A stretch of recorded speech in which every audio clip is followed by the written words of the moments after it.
Parvo virus tax கேட்ஸுக்கு ரொம்ப வேகமாக spread ஆகிட்டு வருது. பெரிய அவுட் பிரேக்.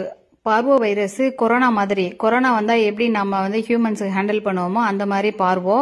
அது நல்ல காற்றுல ஃபுட் பவுலு லிட்டரு எல்லா வகையிலையும் பரவும். மற்ற கேட்ஸுக்கு அடல்ட் கேட்ஸ்னாலும் கிட்டன்ஸ்னாலும் காப்பாற்றுறது ரொம்ப கஷ்டம். வேக்சினேட்டட் கேட்ஸாக இருந்தாலும் நீங்கள் இமீடியட்டாக ஹாஸ்பிட்டலுக்கு கூட்டு போகணும். இந்த நாளில் கேட்ஸ் இந்த மாதிரி வாமிட் பண்ணுறாங்க அப்படின்னா அதை அலட்சியமாக இருக்காதீங்க. சில கேட்ஸுக்கு வாமிட் இருக்கும், டிசென்ட்ரி இருக்கும், சில கேட்ஸ் சோர்ந்து படுத்துருவாங்க, ஃபீவர் இருக்காது, ஆனால் ஃபுட் எடுத்துக்க மாட்டாங்க. சில கேட்ஸுக்கு ரொம்ப மோசமாக டயரியா இருக்கும்.